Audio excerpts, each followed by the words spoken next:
I've always found it amusing, the way they look at us. It's not fear exactly, but more like wariness, a kind of restrained awe, as if they're unsure whether to respect us or keep their distance. If you ask me, it's not surprising. To most of the galaxy, humans are those odd creatures from a death world, surviving on a planet that most of them wouldn't set foot on without a full survival suit. But it's that same death world experience that landed me here, on the bridge of a starship heading straight for the quarantine zone around Elysium IX. They say nothing survives out there for long. Creatures beyond anything the galaxy has ever cataloged stalk its jungles, its oceans, and even its skies. And now, one of them has broken free. "Commander Hale," a voice crackles over the comm, interrupting my thoughts.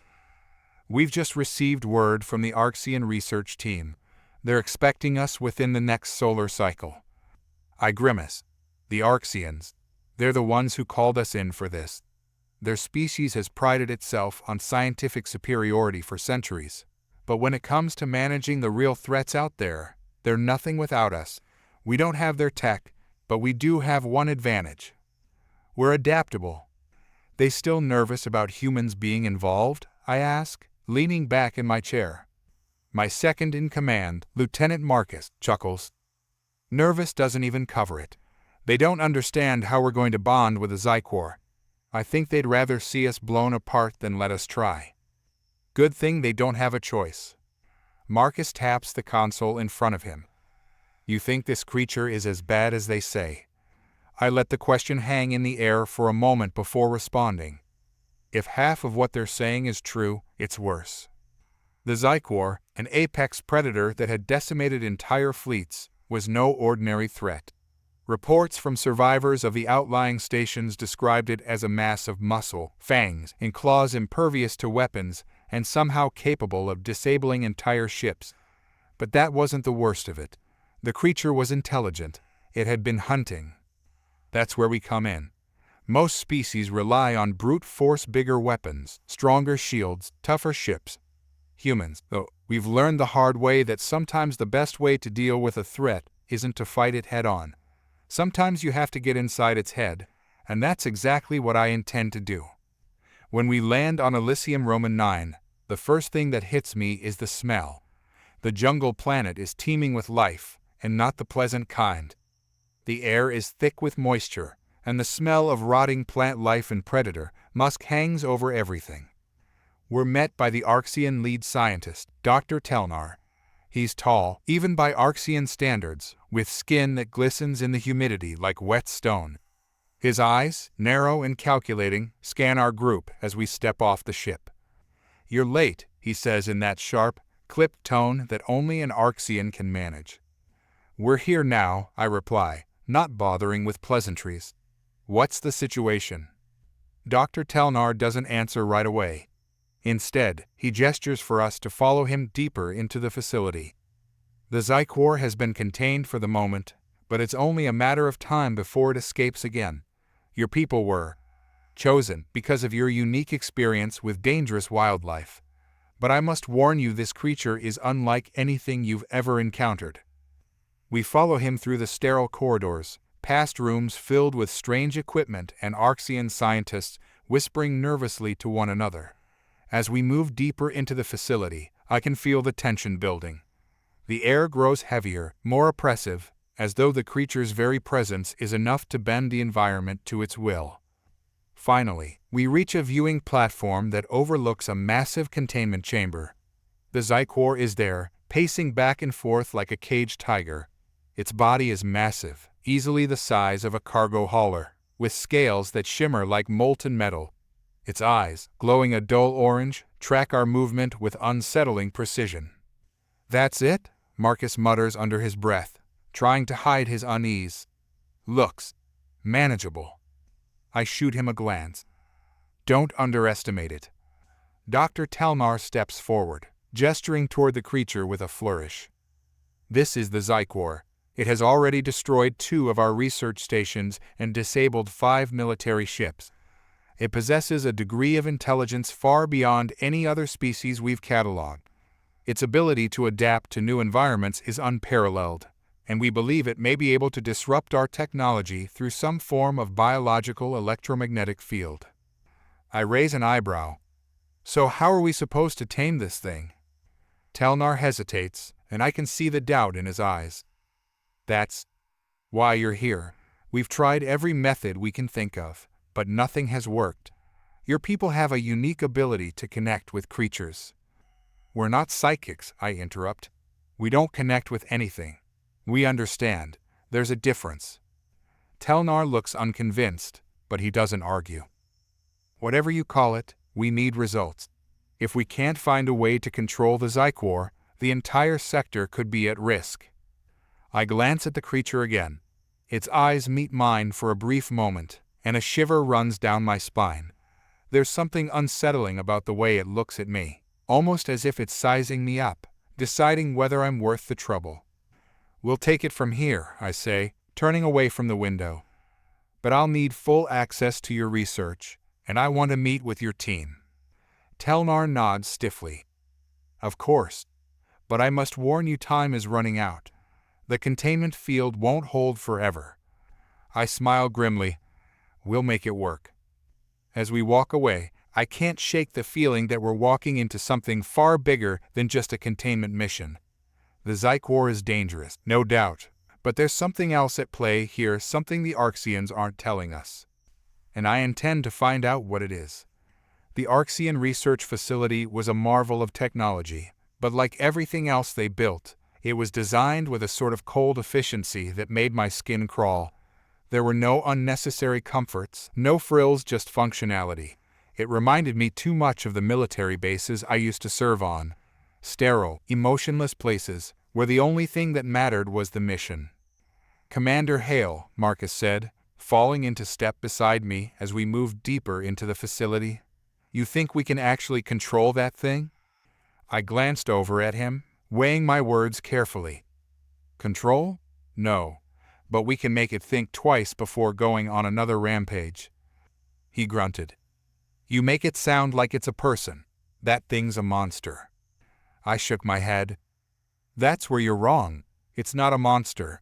It's a predator, and predators can be reasoned with as long as you understand what drives them. Before Marcus could reply, we reached the door to the research wing. Dr. Telnar was waiting for us, standing with a group of Arxian scientists. They all looked nervous, exchanging glances as we approached. Your team will have full access to our data, Telnar said, though his tone made it clear he wasn't thrilled about the idea. But I must stress that time is of the essence. The containment field is already showing signs of deterioration. We're aware, I replied, but rushing this will only get more people killed. Telnar nodded reluctantly and gestured for us to follow him. This way.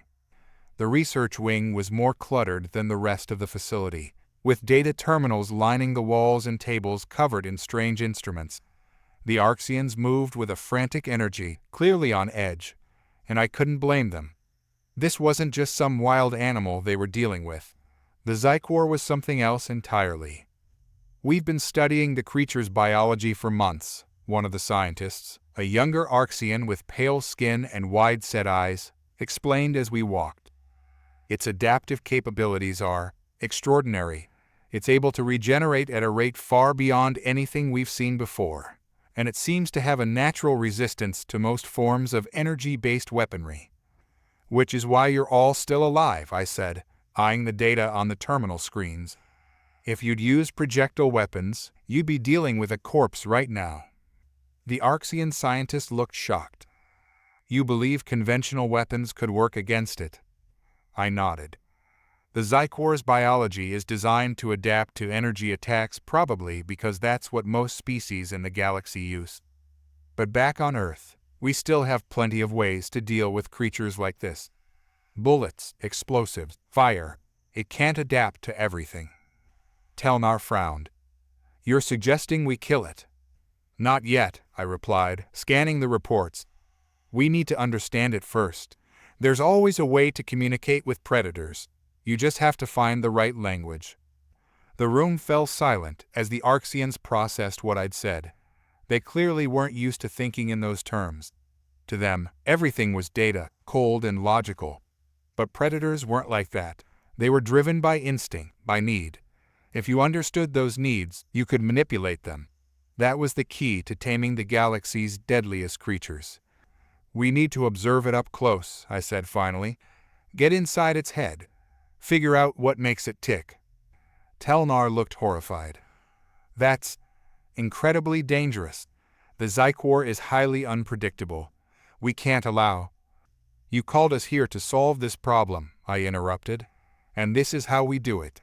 If you don't trust our methods, then maybe you should have handled this yourselves." The Arxian scientist's face tightened, but he didn't argue. He knew they were out of options. "Very well," he said, his voice cold. "We'll arrange for you to enter the containment chamber, but I strongly advise against getting too close." I smirked. "Don't worry, we'll be fine." The containment chamber was a massive structure, towering over us like some kind of ancient temple. The energy field that held the Xy'quorr in place shimmered faintly in the dim light, casting eerie shadows on the walls. The creature itself was lying in the center of the chamber, its body coiled like a serpent, eyes half closed. "It's resting," Marcus observed as we approached the observation platform. "That's good, right?" "Don't count on it," I said. "Predators like this are never really at rest. It's just conserving energy." Telnar was standing next to us, his arms crossed. "You have 1 hour inside the chamber," he said. "Any longer, and we risk a containment breach." I nodded. "That's all we need." Marcus and I suited up in the reinforced exosuits that the Arxians had provided. They were designed to protect us from the creature's electromagnetic pulses, but I wasn't about to rely on tech alone. I'd brought along a few more practical weapons, just in case. As the doors to the chamber opened, I felt a chill run down my spine. The air inside was thick and heavy, like the jungle outside, but with an added sense of danger. The Xy'quorr's presence was palpable, even from a distance. It wasn't just an animal, it was something more. Something that seemed to bend the very fabric of reality around it. We stepped into the chamber, the doors sealing shut behind us with a soft hiss. For a moment, nothing happened. The Xy'quorr didn't move, didn't even seem to register our presence. Then its eyes snapped open. Marcus froze beside me. "Commander." "Stay calm," I whispered, keeping my gaze locked on the creature. "Don't make any sudden moves." The Xy'quorr rose slowly, its massive body unfurling like a coiled spring, its head tilted slightly, as if studying us. The tension in the air was almost unbearable, but I forced myself to stay calm. This was the moment of truth. "Remember," I said quietly, "it's not a monster. It's a predator. It's trying to figure us out, just like we're trying to figure it out." The Xy'quorr took a step forward, its claws scraping against the floor with a sound like grinding metal. Marcus's hand twitched toward his weapon, but I shot him a warning glance. "Don't," I said. "Not unless you want to set it off." For a long moment, the creature simply stood there, watching us. I could feel its intelligence, its curiosity. It wasn't just looking at us, it was analyzing us, weighing its options. Then, without warning, it lunged. I barely had time to react. I threw myself to the side, narrowly avoiding the creature's massive claws as they slammed into the floor where I'd been standing. Marcus fired off a shot, but the Xy'quorr's hide absorbed the energy blast without so much as a flinch. "Fall back," I shouted, scrambling to my feet. We retreated toward the far side of the chamber, the Xy'quorr stalking after us with terrifying speed. It was testing us, pushing us to see how we'd respond, and we were barely holding on. "We need a new plan," Marcus panted, glancing at the creature as it circled us. I nodded, my mind racing. The Xy'quorr was faster, stronger, and more resilient than anything we'd ever faced. But there was one thing it hadn't accounted for. Humans don't give up. The Xy'quorr loomed over us, its eyes glowing with an unsettling intelligence.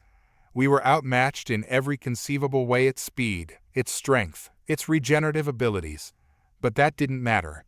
I'd seen what happened when soldiers panicked in the face of an overwhelming enemy. They died. Quickly. and I had no intention of joining them.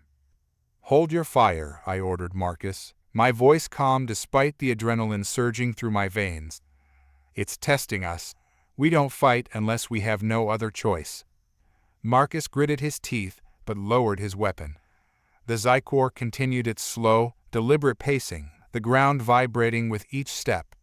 It was playing with us, like a cat toying with its prey. "Now what?" Marcus asked, his voice tight.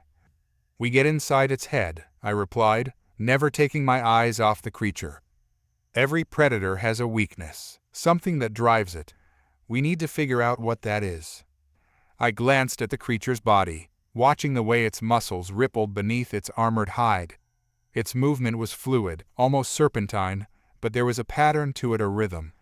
The Xy'quorr wasn't just moving for the sake of intimidation. It was circling, positioning itself, waiting for the perfect moment to strike. That gave me an idea. "Marcus," I said quietly, "when I give the signal, I need you to fire a shot at the wall just above its head." He looked at me like I'd lost my mind. "You want me to miss?" "Exactly. Trust me." Marcus hesitated, then gave a quick nod. I could see the doubt in his eyes, but he followed orders like a good soldier. The Xy'quorr paused, sensing the shift in our stance. It tilted its head, studying us again. This was it, the moment we'd been waiting for. "Now," I whispered. Marcus fired. The shot sailed over the Xy'quorr's head, striking the wall behind it. The creature flinched, its focus momentarily broken. It wasn't much, but it was enough. I lunged forward, rolling to the side just as the Xy'quorr whipped around to face me. Its claws slashed through the air, missing me by inches, but I wasn't trying to dodge its attack. I was trying to get closer. In that split second, I saw the glint of understanding in the Xy'quorr's eyes. It realized what I was doing, and for the first time, it hesitated. That was the opening I needed. Before it could react, I hurled the small device I'd been holding directly at its head. The imp charge detonated on impact, sending a pulse of energy through the creature's body. The Xy'quorr roared in pain, its limbs convulsing as the charge overloaded its nervous system. "Move," I shouted, sprinting toward the door. Marcus didn't need to be told twice. We bolted across the chamber, the Xy'quorr's pained cries echoing behind us. It wouldn't stay down for long. The imp was just a temporary measure, a way to buy us time. But that time was exactly what we needed. We reached the exit, the heavy doors sliding shut just as the Xy'quorr began to recover. I could hear its enraged roars through the thick walls, followed by the sound of claws scraping against the reinforced steel. "That was close," Marcus gasped, leaning against the wall to catch his breath. I nodded, wiping the sweat from my forehead. "Too close." Telnar was waiting for us in the control room, his expression grim. "What happened in there?" "We bought ourselves some time," I replied. "But not much. That imp won't hold it for long." Telnar glanced at the data feed, where the Xy'quorr's vital signs were displayed. "You're right. Its regeneration is already counteracting the effects." "Which means we need to act fast," I said. "We've got to find a way to communicate with it before it breaks out of containment." Marcus shook his head in disbelief. "How do you communicate with something like that? It's not exactly looking for a conversation." "It's not about talking," I explained. "It's about understanding. We've been treating this thing like it's just an animal, but it's more than that. It's a predator, one of the most dangerous in the galaxy. But even predators have rules. They have limits." Telnar frowned. "And you think you can figure out what those are?" "I don't have a choice," I said. "If we don't, it'll kill us all." We spent the next few hours analyzing the Xy'quorr's behavior, poring over the data the Arxians had collected. I was looking for patterns, clues that would tell me what drove the creature. And slowly, pieces of the puzzle began to fall into place. The Xy'quorr wasn't just attacking randomly. Its movements were calculated, precise. It wasn't just lashing out in anger, it was testing us, probing for weaknesses. And that told me one very important thing. It didn't see us as prey. Prey animals ran. They panicked. They fought back in desperation. But the Xy'quorr wasn't reacting to us that way. It wasn't hunting us, it was challenging us, like a predator challenging another for dominance. That was the key. It's a territorial dispute, I said aloud, my eyes lighting up with realization. The Xy'quorr doesn't want to kill us because it sees us as food. It wants to kill us because it sees us as competition. Marcus raised an eyebrow. Competition? For what? For its place at the top of the food chain, I explained. It's like a lion defending its territory from another predator. It's not about survival, it's about control. Telnar looked skeptical. And how does that help us? Because now we know how to approach it, I said. We're not dealing with a mindless beast. We're dealing with a creature that understands power, dominance. If we can show it that we're not a threat to its territory, it might back down. Marcus snorted. And if it doesn't? Then we put it down for good, I said, my voice hard. But not until we've exhausted every other option. The next day, we returned to the containment chamber, this time with a new plan. We weren't going in armed to the teeth, ready to fight. We were going in to negotiate, in a manner of speaking. The Xy'quorr was waiting for us, its eyes glowing with anger and anticipation. It had fully recovered from the EMP, and it was ready for round 2. But we weren't going to give it the fight it wanted. I stepped forward, my hands raised in a gesture of submission. The creature hissed, baring its teeth, but it didn't attack. Not yet.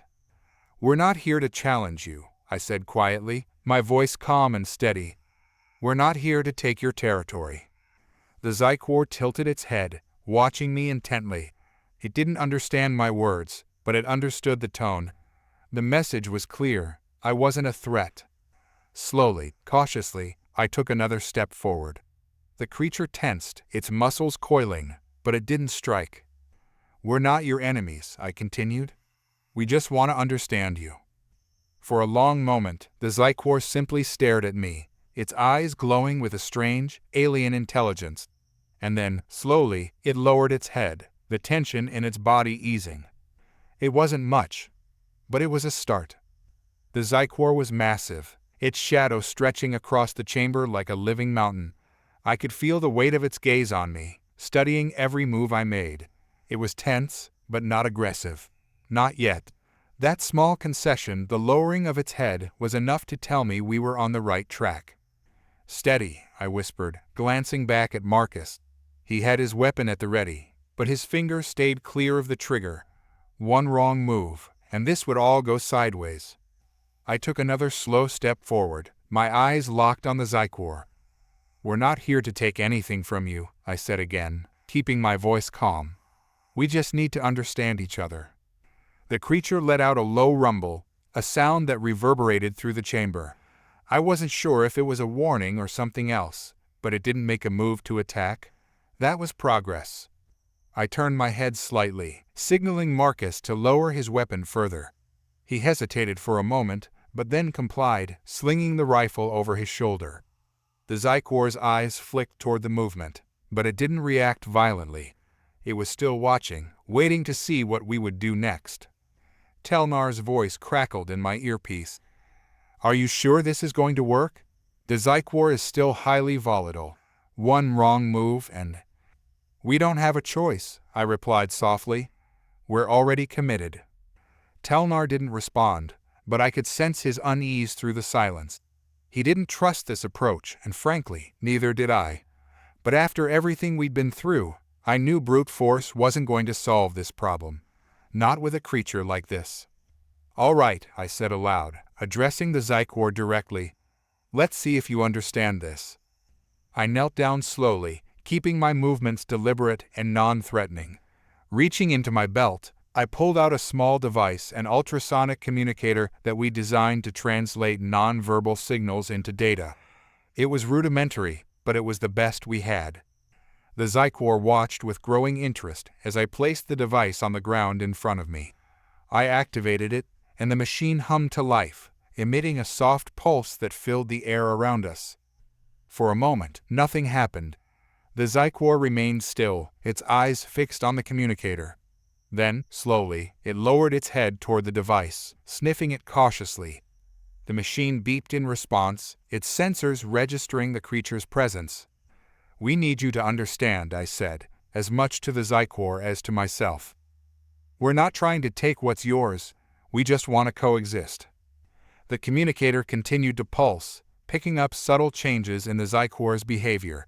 It was interpreting the creature's body language, translating the vibrations in the air, the shifts in posture. And then, a single word appeared on the small screen embedded in the device. Territory. Marcus leaned forward, his eyes widening. "Did it just communicate with us?" I nodded slowly, my heart racing. It wasn't much, but it was a start. The Xy'quorr was responding to the concept of territory. That meant it understood, on some level, what we were trying to say. But understanding was only half the battle. We needed to convince it that we weren't here to challenge its dominance. "Territory," I repeated, holding the creature's gaze. "Yes, this is your domain. We're not trying to take it from you." Another rumble echoed from the Xy'quorr's throat, but this time it was softer, less threatening. The communicator beeped again, and another word flashed on the screen. "Share." Marcus blinked in disbelief. "Share, is it? Negotiating with us?" I couldn't help but grin. "Looks like it." The Xy'quorr was willing to bargain. That was more than I had dared to hope for. But the question now was, what was it asking for? "Share what?" I asked, my voice steady. "We don't want your territory, but what do you want from us?" The communicator buzzed with activity, processing the data. It took longer this time, as if the Xy'quorr was thinking, weighing its options. And then, finally, the device produced another word. "Hunt." Marcus stiffened. "Hunt? It wants us to hunt with it." I stared at the word on the screen, my mind racing. Hunting was a primal instinct for predators, a way to establish dominance, to prove strength. The Xy'quorr wasn't asking for territory, it was asking for respect. It wanted to see if we were worthy of sharing its domain. I turned to Marcus, my expression serious. "We're going to have to prove ourselves." Marcus grimaced. "You mean go on a hunt with that thing? Are you out of your mind?" "Maybe," I admitted. "But if we want to survive, we have to show it that we're not just prey. We're equals." Telnar's voice cut through the earpiece. "This is insane. You can't seriously be considering this." "Do you have a better idea?" I shot back. There was a long pause, followed by a resigned sigh. "All right, but if this goes wrong, we won't be able to get to you in time." "I know," I said grimly. "We're on our own." I stood up slowly, meeting the Xy'quorr's gaze once more. "All right," I said, my voice firm. "We'll hunt, but on one condition." The creature tilted its head, listening. "You respect our territory, too." The communicator buzzed, and after a moment, a single word flashed on the screen. "Deal." We spent the next few hours preparing for the hunt. The Xy'quorr paced restlessly in its containment chamber, clearly eager to begin. It was almost surreal, watching this massive creature, one of the most dangerous in the galaxy, waiting for us like some sort of partner. Marcus and I geared up, checking our weapons and equipment. Telnar had sent a drone to monitor our progress from a safe distance, but he made it clear that if things went south, there wouldn't be much they could do to help. "I still think this is a terrible idea," Marcus muttered, loading his rifle. I gave him a wry smile. "You're not wrong, but it's the best shot we've got." The Xy'quorr led us out into the dense jungle that surrounded the Arxian research facility. The terrain was harsh, filled with towering trees and thick underbrush that made every step a challenge. But the Xy'quorr moved with ease, its massive form slipping through the foliage like a ghost. It was fascinating to watch it in its natural element. Here, in the wild, it wasn't the hulking brute we had faced in the containment chamber. It was a predator in its prime, every movement calculated and precise. It was clear that this was its world, and we were merely visitors. But we weren't here to admire the scenery.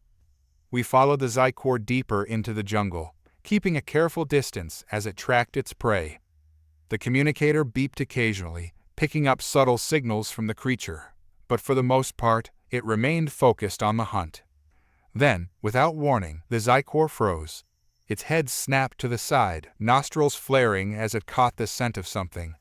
Marcus and I stopped in our tracks, watching as the creature crouched low, its muscles tensing. "What is it?" Marcus whispered. I didn't have time to answer. The Xy'quorr shot forward like a bullet, disappearing into the underbrush. We scrambled to keep up, crashing through the foliage as the sounds of the jungle grew louder and more chaotic. And then we saw it. The Xy'quorr had cornered its prey, a massive, six-legged beast that stood twice as tall as a human. It snarled and thrashed, but the Xy'quorr was relentless, circling it with deadly precision. "This is it," I said, raising my weapon. "We need to back it up." Marcus nodded, taking aim at the creature's flank. We opened fire, our shots hitting their mark. The beast roared in pain, distracted by our attack, and that was all the Xy'quorr needed. With a deafening roar, the Xy'quorr lunged, sinking its teeth into the creature's neck. There was a sickening crunch, followed by silence. The beast was dead. The aftermath of the hunt was surreal. The massive beast lay crumpled on the jungle floor, blood pooling around its broken body. The Xy'quorr stood over it triumphantly, its chest heaving with exertion, but there was no sign of aggression. It wasn't the mindless killing machine the Arxians had feared it to be. Marcus lowered his weapon, his eyes wide with disbelief. "I can't believe that worked."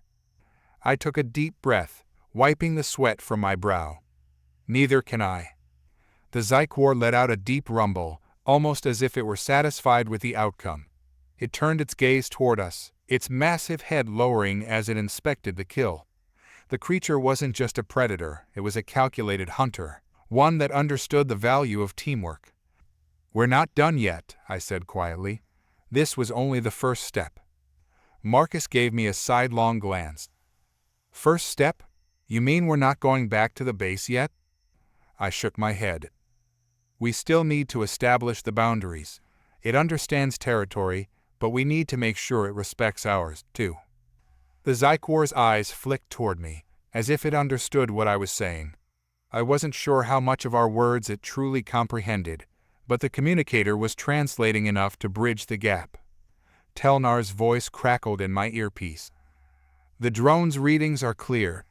The Xy'quorr seems to be exhibiting cooperative behavior. I have to admit, I didn't think you'd get this far." I let out a breath I hadn't realized I'd been holding. "Neither did I. But we're not done yet. We need to make sure this cooperation lasts." The Xy'quorr padded away from the carcass of its prey, circling around us in a wide arc. It wasn't threatening us, if anything, it seemed more curious. I could feel its gaze on me, as if it were waiting for my next move. I knelt down again, activating the communicator. "Territory," I said, my voice calm and steady. "We respect your land. Now, respect ours." The machine whirred softly, processing the vibrations and signals from the Xy'quorr. For a moment, there was only silence. Then, the communicator beeped, and another word appeared on the screen. "Boundaries." Marcus raised an eyebrow. "Boundaries? It's willing to set them." I smiled. "Looks like it." This was it, the moment we had been working toward. The Xy'quorr wasn't just a brute force predator. It had intelligence, a sense of order, and now it was willing to establish boundaries with us. That meant we could coexist. I stood slowly, keeping my movements deliberate and non-threatening. "We'll leave you to your territory," I said, pointing toward the vast expanse of jungle beyond. "But you can't come into ours." The Xy'quorr rumbled in response, its massive head tilting as it considered my words. The communicator buzzed, and another word flashed on the screen. "Understood." Marcus blinked. "Did it just agree?" I nodded, my heart pounding in my chest. "Yeah, I think it did." The Xy'quorr let out a low growl, but it wasn't one of hostility. It was almost content. It padded away from us, moving back toward the dense foliage of the jungle. As it disappeared into the shadows, I couldn't help but feel a sense of awe. We had done it. We had tamed the galaxy's deadliest creature. But as the jungle fell silent around us, A new thought crept into my mind. This was only one Xy'quorr. How many more were out there? And if we could establish a truce with this one, could we do the same with the others? Marcus let out a long breath, lowering his rifle completely. I can't believe we survived that. I smiled faintly. Neither can I. But we're not done yet. Telnar's voice chimed in over the comms. You need to get back to the base. The Arxians are demanding a debrief on your progress. They're not going to believe this. I glanced toward the jungle, where the Xy'quorr had disappeared. They'll believe it when they see it for themselves. The walk back to the Arxian facility was tense, but the air felt different. Lighter, somehow. Marcus and I moved in silence, each of us processing what had just happened. We had come face to face with one of the galaxy's most dangerous predators, and we had survived. No, more than that, we had reached an understanding. Do you really think this will change anything? Marcus asked, breaking the silence. I glanced at him, considering his question. I think it's a start. If we can prove that the Xy'quorr can be reasoned with, it could change everything. We wouldn't have to fight them anymore. We could find a way to coexist. Marcus snorted. And you think the Arxians will just let that happen? They've been hunting these things for years. They're not going to stop just because we made friends with one of them. I frowned. He had a point. The Arxians were stubborn, and they had a long history with the Xy'quorr. To them, these creatures were nothing more than threats to be eliminated. But we had seen something different today. The Xy'quorr wasn't just a mindless killing machine, it was a thinking, reasoning being. We'll have to convince them, I said, my voice firm. We have the proof now. They can't ignore that. Marcus shrugged. You're the one giving the debrief, not me. I'll just stand there and look pretty. I chuckled, but the weight of the situation still hung heavy in the air. The Arxians weren't going to be easy to convince, but we had no choice. If we didn't change their minds, this fragile truce with the Xy'quorr would fall apart before it even began. As we approached the gates of the facility, Telnar's voice buzzed in my earpiece again. You're almost at the debriefing room. The Arxian Council is already assembled. They're expecting answers. I took a deep breath, steeling myself. We'll give them answers, but they might not be the ones they want to hear. The gates slid open, and we were met by a pair of Arxian guards. Their silver armor gleamed in the dim light of the facility, their faces expressionless. They didn't say a word as they escorted us through the winding corridors, but I could feel their eyes on us, studying every move we made. Finally, we arrived at the debriefing chamber. The room was large and sterile, with a massive glass window that overlooked the jungle outside. The Arxian Council sat at a long, curved table, their faces cold and unreadable. I stepped forward, meeting the gaze of the council leader, an Arxian named Vrax. His pale skin shimmered in the artificial light, and his dark eyes bore into me like twin daggers. You've returned, Vrax said, his voice clipped. We were beginning to wonder if you would. We completed the mission, I replied evenly, and we made contact with the Xy'quorr. The council members murmured among themselves, but Vrax remained silent, his gaze never leaving mine. And? Did you eliminate the threat? I shook my head. No, we didn't need to. Vrax's eyes narrowed. Explain. I took a deep breath, choosing my words carefully. The Xy'quorr isn't just a mindless predator. It's intelligent. It understands territory, boundaries. We were able to establish a truce with it. The murmurs grew louder, and Vrax's expression darkened. A truce? With a creature like that? You expect us to believe. We have proof, I interrupted, holding up the communicator. It spoke to us. It agreed to respect our territory as long as we respected its own. The room fell silent, and for a moment I thought Vrax might explode with rage. But instead, he leaned back in his chair, his expression unreadable. You made a deal with a Xy'quorr, he said slowly, as if testing the words. And you believe this truce will hold? I nodded. Yes. If we honor our side of the agreement, the Xy'quorr will honor theirs. There's no need for further conflict. Vrax's eyes flicked toward the other council members, and I could see the tension in the room. They didn't like this. They didn't like the idea of coexisting with the Xy'quorr, but I wasn't backing down. We've been fighting these creatures for years, I continued. And what has it gotten us? More bloodshed, more death. This is our chance to change that. We can end the conflict, but only if we're willing to take a different approach. For a long moment, no one spoke. The air was thick with unspoken tension, and I could feel Marcus shifting nervously beside me. Finally, Vrax leaned forward, his dark eyes narrowing. We will consider your proposal. But understand this, if the Xy'quorr breaks this so-called truce, we will not hesitate to exterminate them. This council will not risk the safety of our people based on a single encounter with one of these creatures. I held his gaze, refusing to back down. I understand, but I believe this can work. If we give them a chance, we could avoid more unnecessary bloodshed. Vrax's cold eyes scanned my face, searching for any sign of doubt. When he found none, he gave a small, almost imperceptible nod. You will monitor this situation closely. Any breach of this agreement, and we will act swiftly. I nodded in return, grateful for the sliver of trust, however thin it was. Thank you, Counselor. Vrax waved a hand dismissively. You may go, but remember our patience is not infinite. With that, the session was over, and we were escorted from the room. Marcus let out a long breath as we walked back down the corridor, his relief palpable.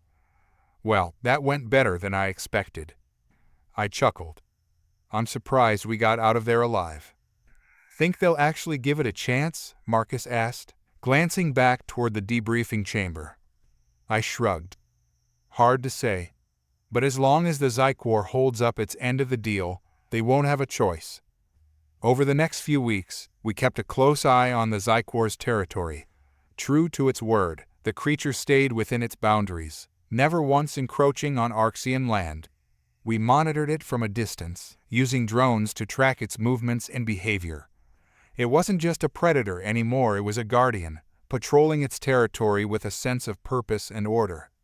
The other creatures in the jungle seemed to respect it, too, keeping their distance as if they understood its role. The Arxian Council, however, remained skeptical. They continued their patrols, their soldiers always on high alert, ready to strike at the first sign of trouble. But as the days passed and the truce held, their vigilance slowly began to relax. One evening, as the sun dipped below the horizon, casting the jungle in a warm orange glow, Marcus and I sat by the perimeter fence, watching the Xy'quorr from afar. It's kind of beautiful, isn't it? Marcus said, his voice soft with awe. I followed his gaze to the distant figure of the Xy'quorr, its massive silhouette moving gracefully through the trees. Yeah, it really is. For the first time in a long while, I felt a sense of peace. The galaxy was a dangerous place, filled with creatures beyond our comprehension, but maybe, just maybe, there was room for understanding, too. As the stars began to twinkle in the darkening sky, I knew one thing for certain: we had tamed the galaxy's deadliest creature, and in doing so, we had taken the first step toward something even greater, a future where humanity didn't have to dominate to survive, but could coexist with the wonders and dangers of the universe. Of course, there was still much work to be done. The Xy'quorr was only the beginning, but as I watched it disappear into the jungle, I felt a spark of hope. Humanity had always thrived in the face of adversity, finding ways to turn enemies into allies, obstacles into opportunities. And now, as we ventured further into the stars, that resilience and adaptability would be our greatest asset. I stood, stretching my legs and turning to Marcus. Ready to get back to base? We've got a lot to report. He grinned, standing beside me. Yeah, let's get out of here before something else decides to show up. We headed back toward the facility, our footsteps light on the soft earth. Behind us, the jungle buzzed with life, a reminder that this world, like so many others, was full of challenges yet to be overcome. But for the first time, I didn't feel fear or dread. I felt excitement. The galaxy was vast and dangerous. Yes, but it was also full of potential. and humanity, as always, would rise to meet it. Back at the base, the atmosphere had changed. Word of our success had spread, and even the most hardened soldiers were starting to believe in the possibility of peace. The council was cautious, but they couldn't ignore the results. Telnar greeted us as we walked into the briefing room, his expression one of barely contained excitement. "You won't believe the new readings from the Xy'quorr's territory. It's like the whole ecosystem is shifting." I raised an eyebrow. "Shifting? How so?" Telnar pulled up a holographic display, showing the jungle in vivid detail. "Since the Xy'quorr established its territory, other predators have moved out. The smaller creatures are flourishing, and the entire area is stabilizing. It's like the Xy'quorr is maintaining a balance." Marcus whistled softly. "So it's not just a hunter, it's a ruler." Telnar nodded. "Exactly. And the most fascinating part? It seems to be aware of us.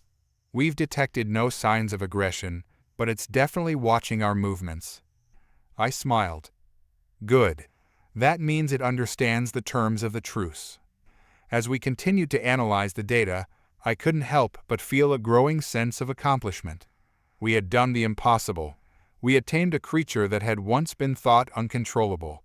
And in doing so, we had proven that humanity's greatest strength wasn't its weapons or technology, it was its ability to adapt, to learn, and to connect with the unknown. Months passed, and the Xy'quorr continued to honor its side of the agreement. The Arxians, though still wary, began to relax their patrols, and the tension that had once gripped the jungle began to dissipate. But as peaceful as things had become, I knew this was only the beginning. The galaxy was full of creatures just as deadly as the Xy'quorr, if not more so, and we would have to face them, one way or another.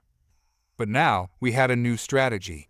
We had learned that even the deadliest creatures could be reasoned with, if given the chance, and that gave us hope for the future. As I stood on the observation deck one evening, looking out over the vast expanse of jungle, I couldn't help but feel a sense of pride. We had faced the galaxy's deadliest creatures, and we had won, not through violence, but through understanding. And that, I realized, was humanity's greatest triumph. The jungle had changed since our alliance with the Xy'quorr. No longer a treacherous expanse of danger and death, it was now a living testament to cooperation and understanding. The creatures that once fled in terror from the fearsome predator now thrived under its watchful gaze. I watched this transformation with a mixture of pride and trepidation, knowing that with new alliances came new responsibilities. Days had turned into weeks, and our outpost had become a center for interspecies dialogue. The Arxian Council had dispatched envoys from various races, eager to learn from our success with the Xy'quorr. This was a pivotal moment for humanity. We were no longer just survivors, but respected diplomats in the cosmic arena. However, as I stood on the observation deck, overlooking the verdant expanse, I couldn't shake the feeling that beneath the peaceful surface, a storm was brewing. There was a tension in the air, palpable enough to send chills down my spine. Marcus approached, a datapad in hand, his brow furrowed with concern. "We've received reports from our scouts. Something is stirring in the southern region of the jungle." I turned my attention fully to him, my curiosity piqued. "What kind of reports?" "Creatures we've never seen before, larger and more aggressive than anything we've encountered. They're pushing northward, and it looks like they're after the Xy'quorr territory." My heart raced. The Xy'quorr had been our shield and our guide, and any threat to it could unravel the fragile peace we had worked so hard to establish. "Have we tried contacting them?" "Yes, but they're currently in a council of their own," Marcus replied, tapping a few buttons on the datapad. The screen D with images of the Xy'quorr, standing tall and proud, a stark contrast to the grotesque silhouettes of the new creatures creeping closer to our boundaries. "We need to alert the council immediately. If these creatures are a threat, we must prepare." I could already feel the weight of leadership settling onto my shoulders. It was no longer just about us. It was about the future of all species living in this jungle. Marcus nodded, his expression resolute. "Let's head to the briefing room. The sooner we act, the better." As we made our way through the bustling corridors of the outpost, I could see the excitement in the faces of our soldiers. Many were young, fresh recruits eager to prove themselves. But I could also sense the underlying fear. They understood the risks that came with our newfound alliances. Inside the briefing room, the atmosphere was tense. The council members were gathered, their faces a mix of worry and determination. I took a deep breath, preparing to speak. Counselors, we have reason to believe that a new threat is approaching from the south. These creatures appear to be highly aggressive and could endanger the Xy'quorr territory. A murmur spread through the room, and I could see the skepticism on some faces. Do we have any visual confirmation of these creatures? One counselor asked, his tone skeptical. Marcus stepped forward, activating the holographic display. This is what we've managed to gather from our scouts. They are significantly larger than any known species in the jungle, and their movements are erratic, suggesting a pack mentality. The images flickered to life, showing the grotesque forms moving through the underbrush, their sharp teeth glinting in the dim light. A collective gasp echoed through the room, and I could see the apprehension in their eyes. We cannot allow them to breach our borders, another counselor declared, slamming his fist on the table. We must act swiftly to eliminate this threat. I raised a hand, trying to keep my composure. Before we rush into conflict, we should consult with the Xy'quorr. They know this land better than we do and may have insights into these creatures. But what if they are already overwhelmed? A counselor argued. We could be walking into a trap. We need to maintain our trust, Marcus interjected. The Xy'quorr have proven themselves as allies. We can't betray that by acting without their input. After a moment of hesitation, the counselors reluctantly agreed. We sent a communication to the Xy'quorr, requesting an urgent meeting. As we waited, the weight of uncertainty hung heavily over us. I couldn't shake the feeling that we were standing on the brink of something much larger than ourselves. When the Xy'quorr finally arrived, their imposing figures filled the room. The lead creature, Vranth, approached with a dignity that commanded respect. What has brought us to this gathering? It asked, its voice resonating through the chamber. I stepped forward, my heart pounding. We have detected a new threat encroaching on your territory. We believe they could endanger both our species. We need your guidance. Vranth's eyes narrowed, considering my words. You have done well to reach out. But you must understand, we have dealt with many dangers in this jungle. The arrival of new creatures is not unusual.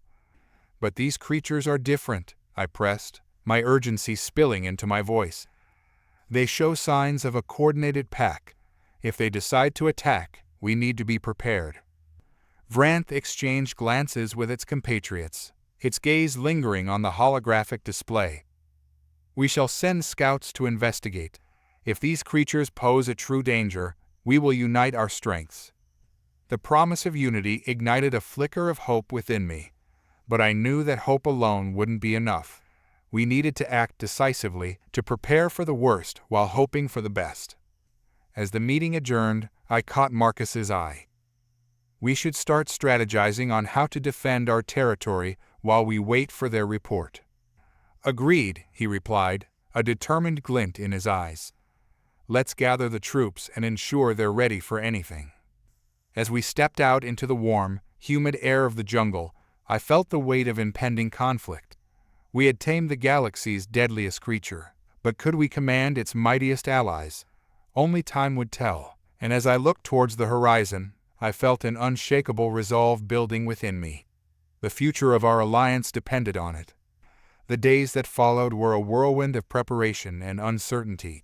As I and Marcus coordinated training exercises with our troops, the atmosphere in the outpost was charged with anticipation. We had transformed from a band of survivors into a unified front, but the shadow of the unknown loomed over us like a predator waiting to strike. With the Xy'quorr scouts dispatched, I found myself pacing the briefing room, anxiously awaiting any news. Marcus stood nearby, meticulously going over the battle simulations we had prepared. Each scenario played out in our minds like a gripping holofilm, but we knew that reality could be far more unpredictable. Think we'll get any intel before the end of the day? Marcus asked, glancing at the communicator. I shrugged, trying to mask my impatience. I hope so. The longer we wait, the more time those creatures have to regroup or strike. He nodded, but a flicker of doubt crossed his face. What if we're underestimating them? These creatures are unlike anything we've faced before. Just then, the communicator beeped, interrupting our thoughts. I rushed to it, my heart racing as I activated the holoscreen. The image of Ranth appeared, its expression serious. The scouts have returned with troubling news, it began, its voice low and resonant. These creatures are indeed unlike any we have encountered. They are organized, fierce, and appear to be drawn by a singular purpose. My breath caught in my throat. What do you mean by a singular purpose? They are hunting, and they are hunting us. The weight of Ranth's words hit me like a physical blow. The implications were dire. If these creatures were not only predators but intelligent enough to coordinate a hunt, we were facing a battle of cunning as much as strength. What is their number? Do we know how many are in their ranks? Marcus asked, his voice steady despite the storm brewing in my chest. Initial estimates suggest a horde numbering in the hundreds, possibly more. They move swiftly through the jungle, their hunting patterns unpredictable. We believe they are driven by instinct, but they have the intelligence to adapt. We can't let them reach the Xy'quorr territory, I insisted, my mind racing. We need to act now. If we can draw them into a confined area, we might stand a chance of defeating them. Ranth nodded, its expression unwavering. We will gather our forces and prepare for this conflict, but we must also consider the impact of an all-out battle in the jungle. We must protect the sanctity of our land. The reminder stung. I understood the need to protect the ecosystem, but it was difficult to think of preserving it when faced with the impending threat. What do you suggest? I asked, forcing myself to focus. We need to use the environment to our advantage. Create defensive positions near the southern borders and lure them into a trap. Our knowledge of the terrain combined with your technology can create an effective strategy. With the plan forming, I felt a surge of determination. Let's assemble our forces. We need to prepare defensive positions and train for guerrilla tactics. The Xy'quorr agreed, and soon a flurry of activity spread throughout the outpost. We set to work building barricades and fortifying our positions along the southern border. It was a race against time, and as the days turned into night, the atmosphere crackled with the electric energy of impending conflict. While the troops engaged in drills, I took the opportunity to speak with some of the younger soldiers. They were eager but nervous, and I remembered my own trepidation before my first real battle. Stay focused and listen to your leaders, I advised them, trying to instill a sense of confidence. Fear is normal. It's what you do with it that counts. They nodded, eyes wide, hanging on my every word. I could see the potential in them. Some were already showing signs of natural leadership, while others had the raw talent that could be honed into lethal precision. Days passed, and we worked tirelessly, but as the sun set on the last day of preparations, an uneasy silence settled over the outpost. The jungle, once alive with the sounds of creatures, had quieted, creating an ominous atmosphere. I couldn't shake the feeling that we were being watched, as if the very trees were holding their breath. Marcus and I gathered our commanders for one last briefing. As I looked around the room, I saw determination etched on their faces. We know what we are up against now. This isn't just a fight for survival. It's a fight to protect everything we have built here. The Xy'quorr have been our allies, and together we stand stronger. Remember, strategy is our greatest weapon. We must be clever and quick. The room buzzed with agreement, and I felt a wave of resolve wash over me. As we made our way back outside, I turned to Marcus. I feel it too. Something is about to change. We need to stay vigilant. The next morning, the air felt heavy with anticipation. As we took our positions, the first rays of sunlight filtered through the canopy, the jungle around us. Then, from the depths of the undergrowth, a low growl rumbled, a sound that sent shivers down my spine. I raised my hand, signaling for silence. The troops froze, their eyes scanning the tree line. Then, the first creature emerged, its sinewy body glistening in the dappled sunlight, followed by a wave of them. They were unlike anything we had prepared for, muscular, with elongated limbs and predatory eyes fixated on us. "This is it," I whispered to Marcus, my heart pounding in my chest. "Stay sharp." As the creatures began to advance, I could feel the tension in the air electrifying our resolve. This was our moment, a moment where we would either rise as champions or fall to the very beasts we had underestimated. As I steadied my weapon and prepared to unleash humanity's fury upon the galaxy's mightiest adversaries, I knew one thing for sure: we would not go down without a fight. The roar of the creatures reverberated through the clearing, their massive forms emerging from the shadows like living nightmares. Each one stood nearly twice the height of a man, with jagged teeth and scales that shimmered in the sunlight, casting an otherworldly glow. The air thickened with tension, and I could feel the adrenaline coursing through my veins as I prepared for the impending clash. "Hold your positions," I commanded, trying to project confidence despite the dread settling in my stomach. The troops were disciplined, their eyes trained on the approaching horde, their weapons ready. Behind me, the Xy'quorr warriors moved in silent precision, their bodies taut with anticipation. The first creature charged, its muscles rippling beneath its skin as it sprinted towards us. I raised my weapon, heart racing. "Fire at will," I shouted. The air erupted with the sound of gunfire as the soldiers unleashed a torrent of energy blast towards the oncoming threat. The first wave of creatures collided with our defenses, their screeches piercing the air as they were struck down. But there were too many more surged forth, their eyes burning with ferocity. "Move back! Form a line!" I yelled, urging our troops to regroup. The Xy'quorr shifted effortlessly, their agile forms weaving between the trees, using the underbrush as cover. I could see their innate grace and tactical acumen shining through as they maneuvered, guiding our human forces into a more cohesive formation. "Use the terrain, we need to funnel them," Marcus called out, his voice cutting through the chaos. I glanced to the right, where the dense jungle grew thicker, its tangle of roots and branches providing natural barriers. "We'll pull them into the thicket. Move, move." We began to reposition, luring the creatures into the jungle's depths.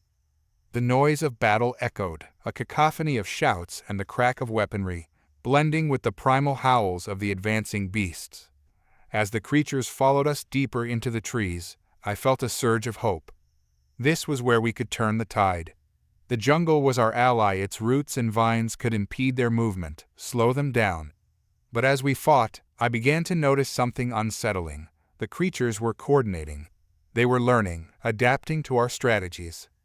"Watch your flanks," I shouted, spotting a few creatures breaking off to circle around us. "They're trying to flank us." The sight sent a jolt of fear through me.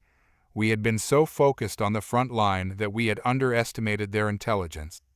They were not merely mindless beasts, they were cunning predators. "Marcus," I yelled, pointing to the creatures darting towards our left. "We need to divert some firepower over there." "Got it," he relayed the order, and I watched as several soldiers shifted their aim, focusing on the encroaching threat. But just as we adjusted, a deafening roar erupted behind us. I spun around to see a larger creature, the Alpha, perhaps emerging from the underbrush. It was massive, its presence dominating the clearing, a dark silhouette against the fractured light of the jungle. "Fall back, form a defensive perimeter," I ordered, trying to keep my voice steady. But before we could react, the Alpha charged, barreling into our ranks with a ferocity that sent soldiers flying. The chaos escalated as creatures closed in from all sides, their primal instincts ignited. "Stick together," I shouted, trying to rally the troops amidst the overwhelming tide of violence. "We can't let them separate us." I squeezed the trigger, firing at the Alpha. The energy bolt struck its side, causing it to stagger momentarily. But it quickly regained its footing, eyes blazing with fury, turning its attention toward me. "Get to higher ground," Marcus yelled, and I followed his lead, sprinting toward a low-hanging branch that jutted out above the clearing. We needed to gain the high ground, to have the advantage.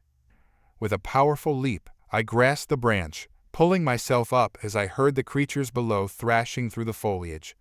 I glanced down to see Marcus and several soldiers scrambling up beside me. "Focus fire on the Alpha," I called out, taking aim again. The soldiers readied their weapons, our vantage point giving us a clearer shot. We unleashed a barrage of energy blasts, the bolts the darkness of the jungle, as they struck the creature again and again. The Alpha howled, staggering back, but it wasn't finished yet. It lunged forward, jaw snapping, but it couldn't reach us. "Keep firing, don't let up," I urged, feeling a sense of urgency. Each shot felt like it mattered. Suddenly, the ground beneath us shook, and I realized too late what was happening. A larger segment of the underbrush began to shift, revealing another wave of creatures digging into the earth, their claws ripping through roots and dirt. "They're trying to flank us again," I shouted, my heart pounding. "We can't let them surround us." But even as I spoke, it felt like the tide of battle was turning against us.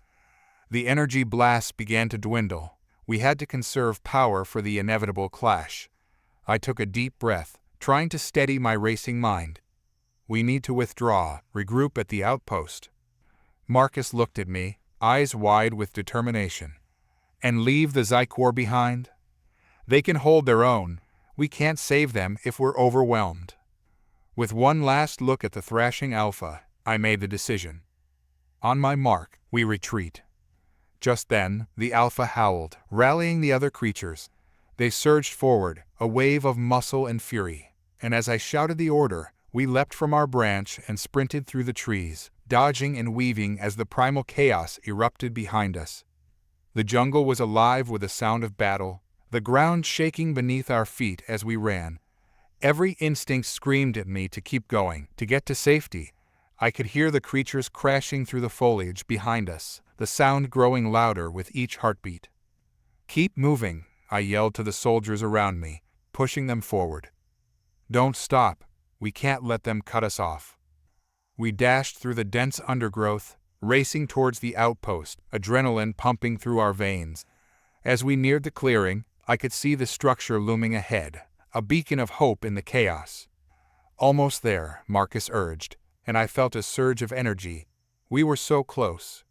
But just as we broke into the clearing, a shadow passed overhead.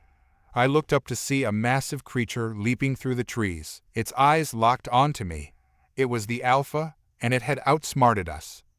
"Watch out," I shouted, diving to the side just as it landed where I had been standing, its powerful claws tearing into the earth. The ground shook beneath me, and I rolled to my feet, heart racing. "Fall back, everyone fall back," I yelled, trying to gather my troops. But the Alpha was relentless, pushing forward, its gaze fierce and hungry. Just then, the other soldiers reached the outpost, and a wave of panic surged through me. "Get to the barricades, now!" We scrambled to fortify our defenses, barricading ourselves within the safety of the outpost. But the creatures were relentless, the Alpha howling in rage as it charged at the barricades, teeth bared. With each impact, I could feel the structure shuddering. We had to hold them back. I turned to Marcus, who was reloading his weapon. "What do? We can't hold out like this." "Distract it. Draw its attention away from the barricades." I nodded, heart pounding as I prepared for the dangerous plan. "We'll make it think we're the bigger threat." We sprinted toward the edge of the barricade, weapons at the ready, and as the Alpha turned its furious gaze on us, I felt a surge of defiance. "Now, fire everything we have."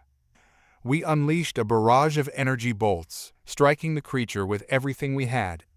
The Alpha howled, its massive frame buckling under the force of our combined fire. But as it stumbled back, I noticed something else, a flicker of movement at the edge of the jungle. A group of smaller creatures, faster and more agile, were approaching, darting through the trees.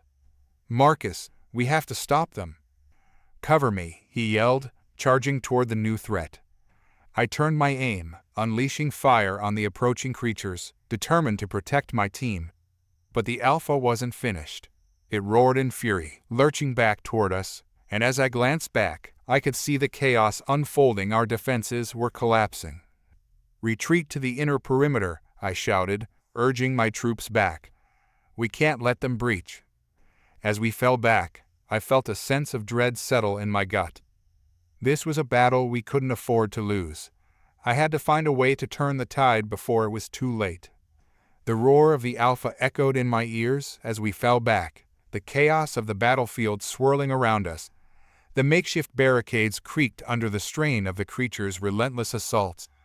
Every instinct told me to fight, to rally my troops and push back against the tide of terror. But we were in a precarious position. "Marcus, keep firing at the Alpha," I shouted, watching as he laid down suppressive fire, his aim steady. "We need to distract it long enough to regroup." "On it," he replied, determination etched across his face. I glanced over my shoulder, seeing our soldiers scrambling for cover, trying to keep the smaller creatures at bay. The barricades were holding for now, but the Alpha was relentless, its massive form shaking the ground with every powerful stride it took. "Focus on the perimeter," I ordered, rallying the troops. "We can't let them surround us." Just as I turned back to the fray, a piercing shriek cut through the air. One of the soldiers at the outer edge of our defenses fell, swarmed by a pack of smaller creatures. My heart dropped, the sight of blood igniting a primal rage within me. "Fall back! To the inner barricades!" I yelled, pushing my way through the chaos. "Now!" The remaining soldiers rallied, retreating toward the more fortified section of the outpost. I could feel the weight of their fear as they stumbled behind me, but I wouldn't let them falter. We had fought too hard to let this end in defeat.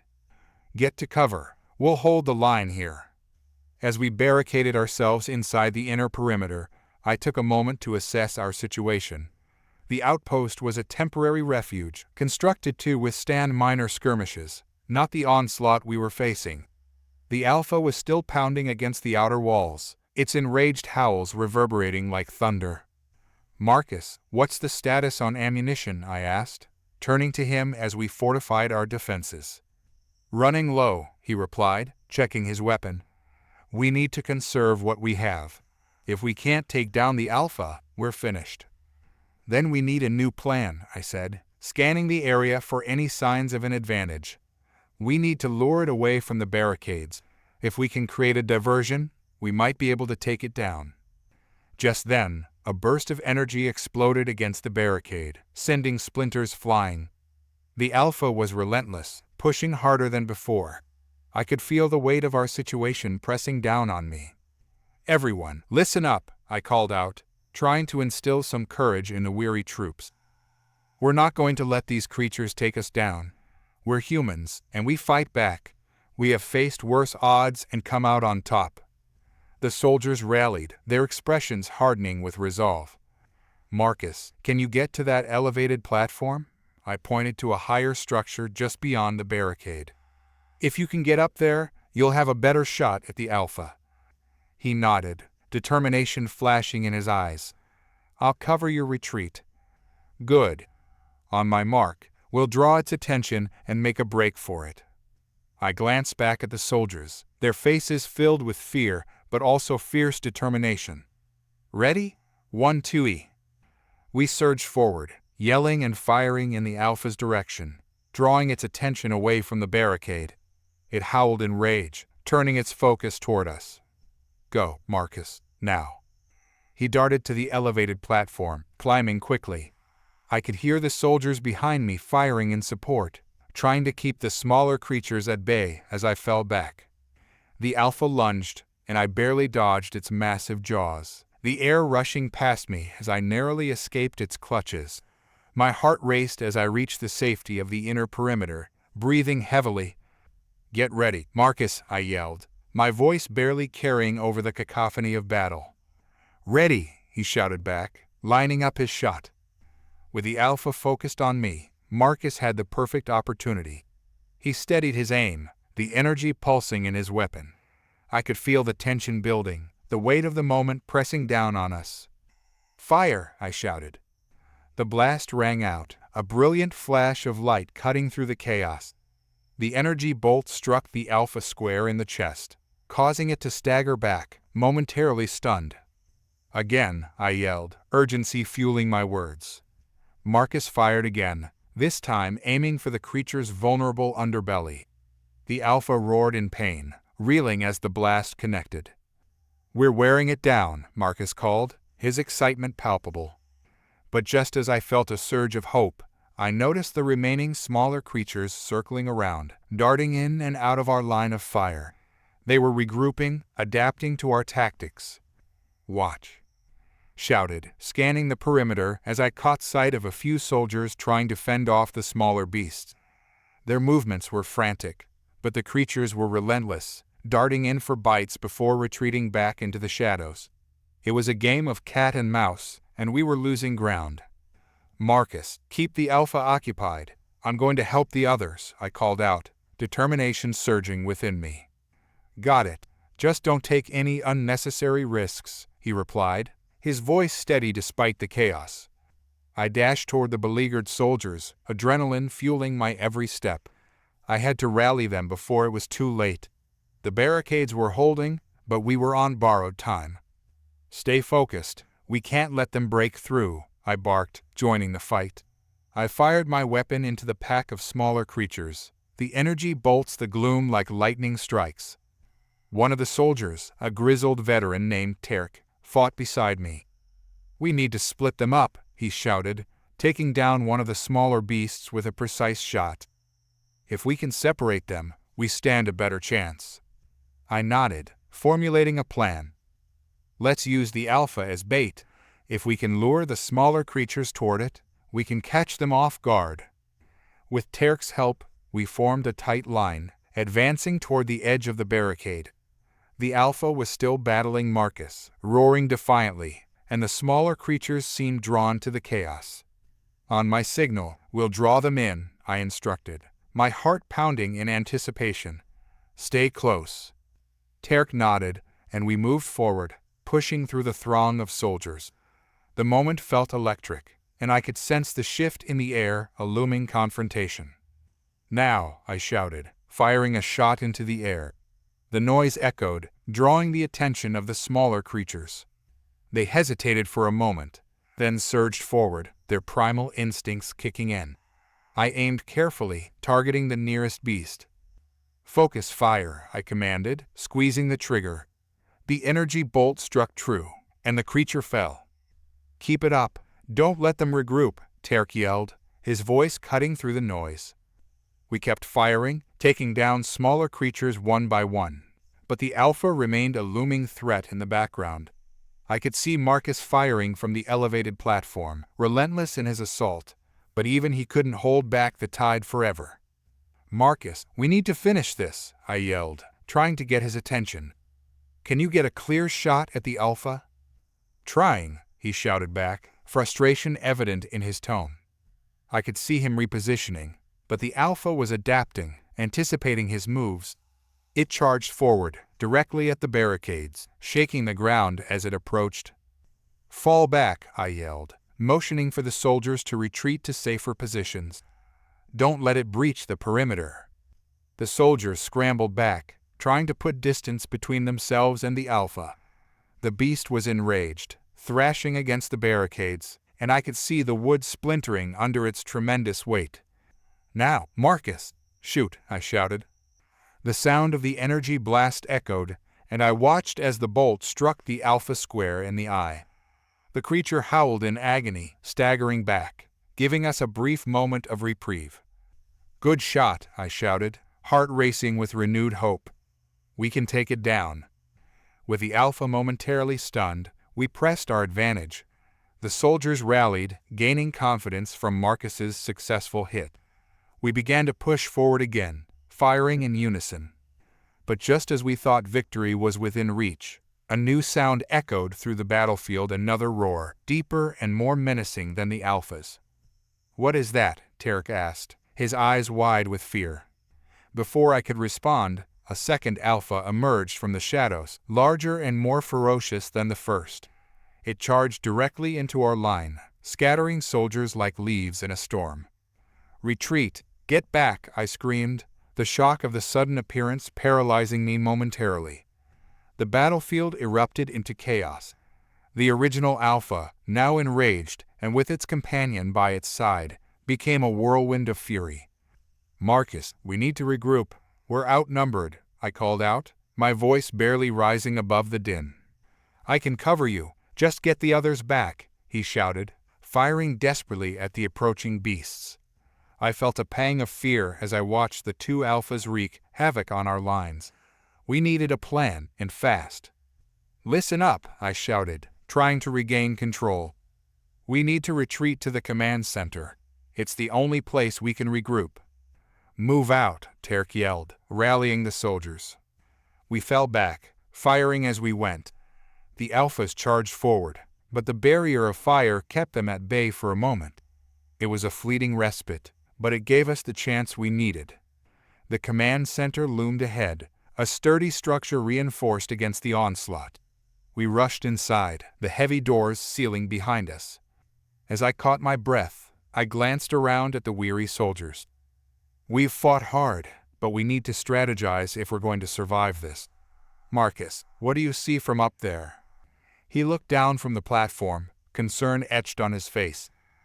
"The Alphas are gathering their forces. They're planning a full assault." I swallowed hard, the weight of his words pressing down on me. "We can't let them take us. We need a way to lure them away from the command center and take them down before they regroup." "Maybe we can use the creature's territory against them," Marcus suggested, "if we can lead them into a trap." "Exactly. We can set up a perimeter and use explosives to catch them off guard," I replied, hope igniting once more. The soldiers nodded, determination returning to their faces. We were down but not out, and I felt the stirrings of resilience in the room. "Let's get to work," I commanded, formulating a plan as the Alphas roared outside, ready to challenge our survival once more. As the Alphas continued their furious roars outside, the command center buzzed with activity. We were a team united by a singular purpose: survival. I gathered the soldiers, laying out a map of the surrounding area. "Here's what we know," I began, pointing to the map. "The Alphas are drawing strength from the smaller creatures, and if we can separate them, we stand a chance. We need to create a diversion and lure the Alphas into this ravine."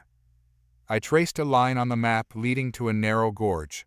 "It'll funnel them into a tight space where we can hit them hard."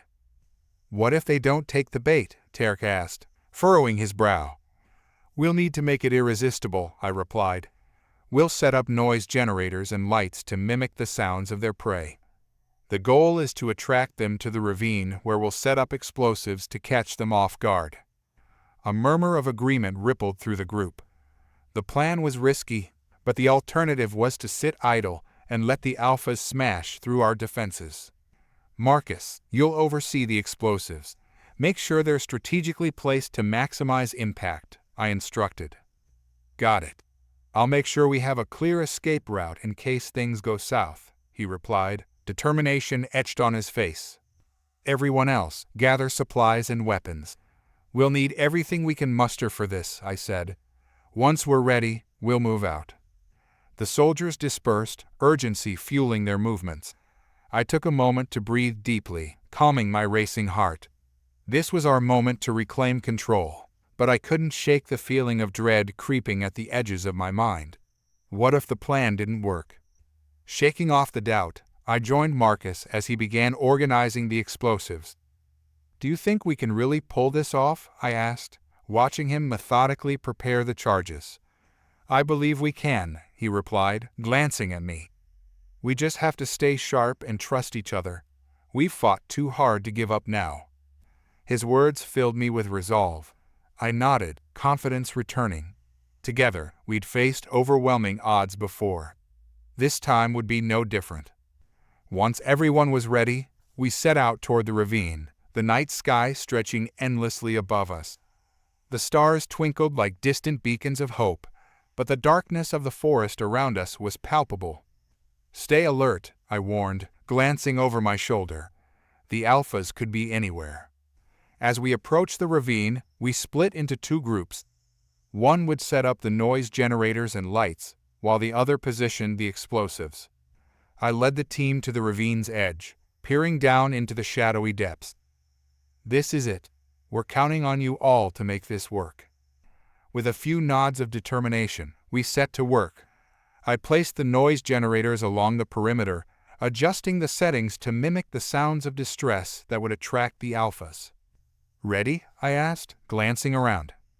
Marcus and his team were finishing the placement of the explosives, a tangle of wires and devices now nestled among the rocks. "All set," he called back, his face dimmed by the glow of his equipment. With everything in place, we retreated to a safe distance. My heart raced as I signaled Marcus to activate the noise generators. The first sounds echoed through the ravine, fake cries of distress mingled with the rustling of leaves. "Now we wait," I said, tension coiling in my gut. Minutes felt like hours as we observed the darkness. Then, in the distance, we heard the unmistakable roar of the first alpha.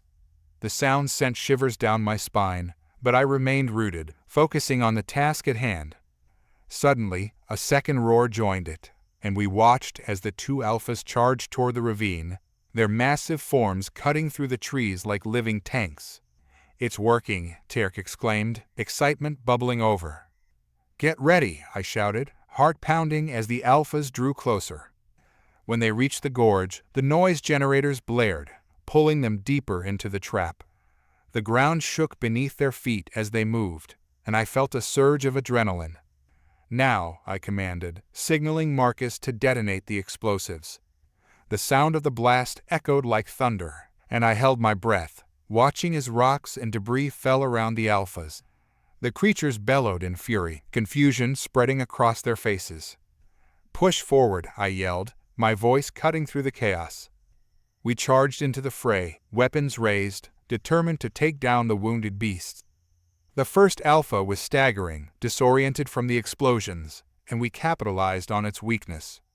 I aimed carefully, firing shot after shot, the energy bolts striking true. My fellow soldiers followed suit, pouring fire into the alpha while keeping an eye on the other. But just as we thought we had the upper hand, the second alpha emerged from the dust, roaring in anger. "Fall back. We need to regroup," I yelled, retreating to a safer distance.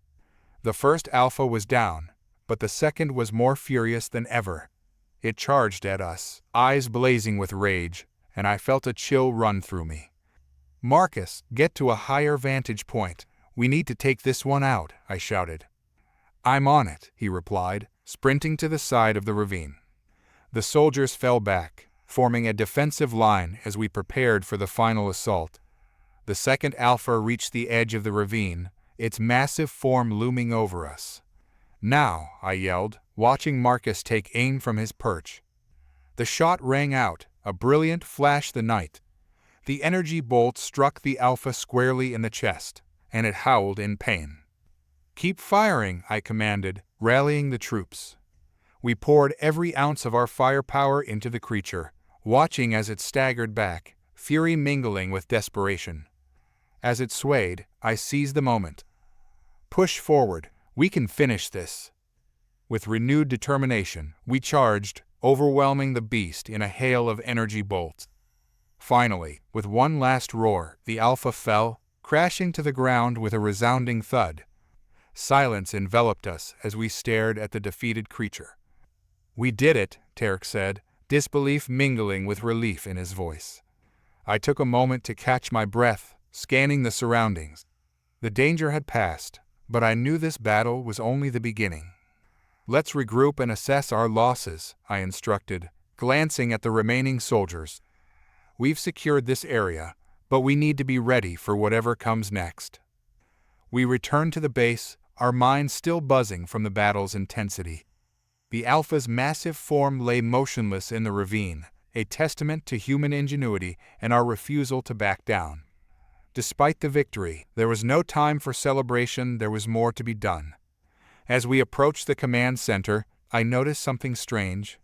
The air felt heavy, thicker somehow, and there was a low, vibrating hum that made the hairs on the back of my neck stand up. "What the hell is that?" Marcus muttered, scanning the surroundings. Terk stepped forward, face tight with concern. "I'm picking up some kind of energy field. It wasn't here before." I reached for my communicator.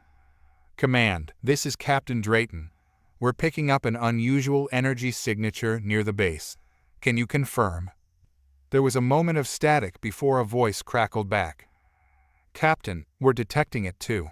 We're trying to locate the source, but it's not coming from any known technology. That was troubling. Alien technology was nothing new, but to have something this close, this powerful, and so unknown sent a chill through me. I exchanged a glance with Marcus. Whatever this is, it's not friendly, I said. We need to be ready. Tarek adjusted his gear, scanning the area with increasing urgency. Captain, I'm reading something? Strange. It's like the energy is shifting, almost like it's alive. What do you mean alive? Marcus asked, tension building in his voice. Not sure, but it's not just fluctuating, it's moving, like it's probing the area. We didn't have time to decipher the mystery. A deep, resonating thrum echoed through the trees, and I could feel it in my bones. I didn't need an explanation. Instinct took over. Defensive position, now, I ordered. The soldiers snapped into action, rifles raised and eyes darting for any sign of movement. But nothing happened, just silence and that strange hum growing louder with each passing second. Then, without warning, the ground beneath us trembled. At first, I thought it was an aftershock from the battle with the Alphas, but this was different. The tremor wasn't natural. It felt purposeful. Suddenly, the trees in front of us parted, bending as if under some unseen force. A ripple in the air, shimmering with the same energy we detected, appeared out of nowhere. It moved like liquid, swirling and coiling as it hovered in front of us. What in the hell? Marcus muttered, his voice barely a whisper.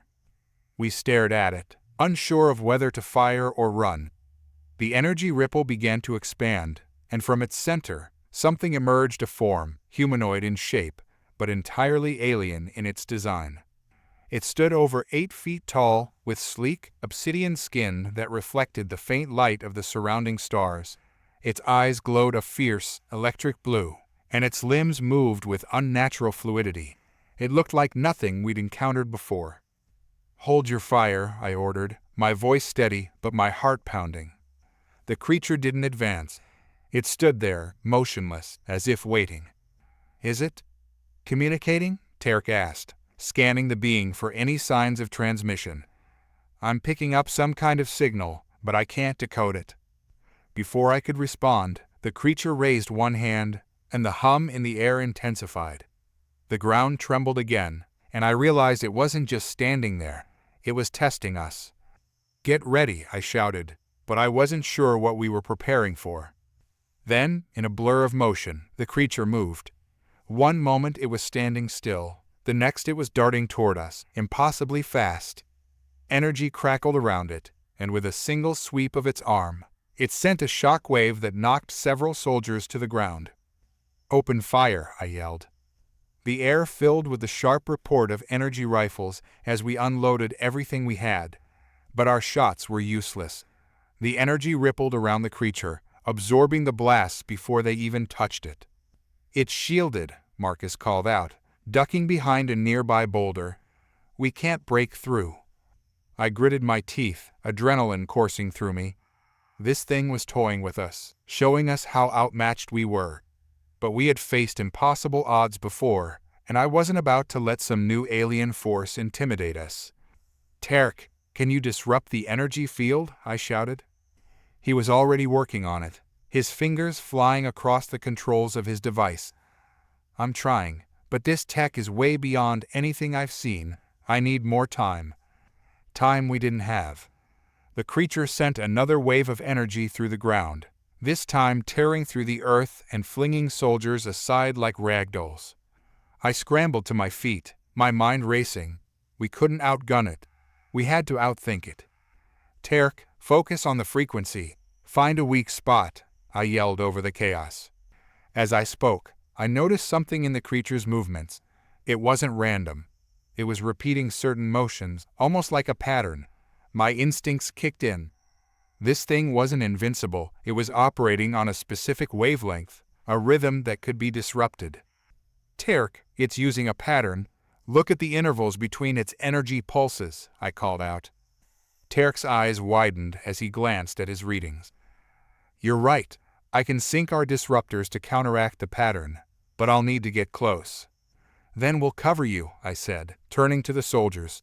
Everyone, give Tarek an opening. We moved as one, laying down suppressing fire, even though we knew it wouldn't break the shield. It was enough to distract the creature, though, as Tarek sprinted toward it, his disruptor in hand. As he neared the creature, its eyes locked onto him, and it prepared to unleash another shockwave. But Tarek was faster. He activated the disruptor, sending out a pulse of his own, perfectly timed with the creature's energy field. The effect was immediate. The creature staggered, its shield flickering, and for the first time, we saw vulnerability. Now, hit it with everything we've got, I shouted. This time, our shots hit their mark. Energy bolts tore through the creature's weakened shield, and it howled in pain, its form glitching like a malfunctioning machine. With one final burst of fire, the creature collapsed, its body disintegrating into particles of light that faded into the night. For a moment, none of us moved. Then, slowly, we lowered our weapons, staring at the spot where the alien had stood. That was new, Marcus muttered, wiping sweat from his brow. I nodded, still catching my breath. Yeah, and I don't think it's the last we'll see of whatever that was. As we regrouped, the hum in the air began to fade, but the unease lingered. The alphas were one thing, but this creature, this was something else entirely, something far more dangerous. Whatever force had sent it, we had just scratched the surface, and I had a feeling we were about to dive much deeper into the unknown. After the immediate chaos subsided, there was a long, heavy silence. The alien energy had dissipated, but the atmosphere remained tense. We stood in the wake of the battle, trying to wrap our minds around what had just happened. Tarek knelt near the remnants of the creature, scanning the last traces of the energy signature that lingered in the air. His brow furrowed in concentration as Marcus paced, his usual cool demeanor replaced with a rare flicker of unease. This wasn't random, Tarek said at last, his voice strained. That thing, whatever it was, it came for us specifically. It wasn't just a wild creature like the alphas. This was a tactical strike. Marcus turned sharply toward him. You're saying it was sent here? Yeah, Tarek nodded grimly, and judging by the energy signature, it was far more advanced than anything we've faced.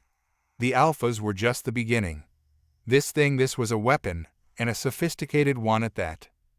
I clenched my fists, a growing sense of dread settling in my gut. Whoever sent it knows we're here, and they wanted to see what we were capable of. Marcus let out a low whistle. So this was a test, and we barely passed. We need to alert command, I said, reaching for my communicator again. They need to know what we're up against. Just as I was about to transmit the message, a sharp beep interrupted me. Tarek, still scanning, glanced at his device in alarm. Captain, we've got a bigger problem. I stared at him, already sensing where this was going. What is it? The energy surge from that thing's death, it triggered something. There's another anomaly forming, a few clicks to the north. Marcus cursed under his breath. Another one of those things? Tarek shook his head, his expression even graver than before. No, this is different. Much bigger. How much bigger? I asked. Tarek hesitated, his eyes flicking to his scanner. Big enough that it's distorting the atmosphere. Whatever's coming, it's not just one creature, it's an entire force. My blood ran cold. How much time do we have? Minutes, Tarek said, maybe less. I didn't waste any time. All units, prepare for immediate evac, I barked into the communicator. We're pulling back to the nearest stronghold. Move now. The soldiers scrambled into action, their training kicking in as they began packing up gear and tending to the injured. Marcus was already coordinating with the field teams, his voice calm but authoritative as he ensured no one was left behind. I turned to Tarek. Can we outrun this thing? Tarek's mouth was set in a grim line. I don't know. But if we don't leave now, we won't get the chance to find out. We moved fast, retreating through the dense forest toward the extraction point. The terrain was rough, but adrenaline pushed us forward. Behind us, the sky had started to warp, twisting in unnatural ways as the anomaly grew closer. The hum that had accompanied the first creature was back, but now it was louder, deeper. The air buzzed with tension, and I could feel it thrumming in my bones, growing stronger with each passing second. "Captain," Marcus called out from the front, "we've got visual on the anomaly." I pushed forward, reaching his side. My breath caught in my throat as I saw what he was looking at. In the distance, a massive tear had opened in the sky, crackling with the same alien energy we'd just encountered. It pulsed with a malevolent glow, and through the rift, I could make out dark shapes, hundreds of them, maybe more, moving in unison. They were coming. "That's no energy field," I muttered, heart pounding in my chest. "That's an invasion." "Looks like it," Marcus said grimly, "and we're in the middle of it." We had to reach the stronghold, but the odds were getting slimmer by the second. As we continued our retreat, the ground trembled beneath us, the same eerie tremor that had preceded the creature's attack. Only this time, it wasn't just the ground. The trees around us began to bend and twist, their trunks warping as if under some invisible force. The air felt thick, suffocating, as the anomaly's influence spread outward. "They're manipulating the environment," Terk said, his voice laced with awe and fear. "They're reshaping reality itself." "Can they do that?" Marcus asked, incredulous. "They're doing it now," Terk replied. We kept moving, but it was clear that time was running out. The anomaly was expanding, and with each passing moment, the world around us was changing. The trees began to fade, replaced by strange, jagged shapes that didn't belong in our reality. The sky above shifted colors, from dark blues to violent purples, as if the atmosphere itself was being rewritten. "This is insane," Marcus muttered, glancing around. "What are we supposed to do against this?" "We survive," I said through gritted teeth. "We get to the stronghold, and we find a way to fight back." But even as I spoke, I knew the odds were slim. We had faced impossible challenges before, but this was something beyond our understanding. We had barely survived one of these creatures, and now an entire army was descending upon us. We reached the edge of the forest, the extraction point in sight. But just as hope flared, the ground beneath us exploded. I was thrown into the air, the force of the blast knocking the wind out of me. I hit the ground hard, my vision blurring as pain shot through my side. Around me, I heard shouts and screams as soldiers were thrown from their feet. I struggled to sit up, my body aching. Through the dust and debris, I saw a massive, hulking figure emerging from the tear in the sky, far larger than the creature we had fought. It moved with terrifying speed, and as it approached, the air itself seemed to bend around it. This was no simple attack. This was annihilation. And we were right in the middle of it. As I scrambled to my feet, every muscle screamed in protest. The air was thick with a scent of scorched earth, and the distant hum had become a deafening roar, vibrating through every cell in my body. The massive creature emerging from the tear in the sky was unlike anything I'd seen before. Its form blurred, constantly shifting between solid and ethereal, as if reality itself couldn't quite contain it. "Terk!" I shouted, my voice barely audible over the cacophony. "What the hell are we dealing with?" Terk, hunched over his scanner, looked up with a face drained of color. "Captain, it's off the charts. Whatever this is, it's something beyond our understanding. It's rewriting the laws of physics." "That's comforting," Marcus growled, his eyes locked on the creature as it tore through the sky with terrifying grace. I had no time to process the gravity of Terk's words. Soldiers were scrambling for cover, trying to regroup as debris rained down from the explosions. The extraction point was less than 200 meters away, but the ground between us and safety was rapidly disintegrating under the force of the anomaly's spread. Marcus and I exchanged a glance. There was no way out unless we made a stand. No one could outrun whatever was coming for us. I felt the weight of responsibility bear down on me like never before. I couldn't let my team die here, not like this. Marcus, get the wounded to the stronghold, I barked, making a quick decision. Tarek and I will buy you some time. No way, Captain, Marcus protested, his tone heated. You're not. I'm giving you an order. Marcus, I snapped, cutting him off. You need to keep them alive. We'll catch up. Marcus clenched his jaw, but nodded, understanding that there was no time for argument. He signaled to the other soldiers, helping the wounded onto stretchers and directing them toward the extraction point. Tarek fell in beside me, his usual cool demeanor replaced by a grim focus. You got a plan? He asked. I glanced at the approaching monster, its massive form blotting out the sky. Just one. Without another word, I pulled out my weapon and aimed it at the sky. It was a long shot literally and figuratively, but if the anomaly was manipulating reality, maybe we could manipulate it right back. Tarek's eyes widened as he realized what I was doing. Captain, are you sure about this? Not in the slightest, I admitted. But if we're going down fighting. With a deep breath, I fired. The shot wasn't aimed at the creature itself, but at the tier in the sky from which it had emerged. The energy burst from my weapon streaked toward the rift, leaving a trail of crackling light in its wake. For a split second, nothing happened, and I feared we had just wasted our last shot. But then, the tier reacted. The space around the rift shuddered, as if it had been struck by some invisible force. The massive creature faltered in mid-air, its body rippling as the tier in the sky began to collapse in on itself. A low, otherworldly groan reverberated through the air, shaking the ground beneath our feet. It's working, Tarek shouted, eyes wide with disbelief. I didn't allow myself to feel relief just yet. The creature, though momentarily stunned, was far from defeated. With a guttural roar that sent shockwaves through the air, it lashed out, sending waves of energy crashing toward us.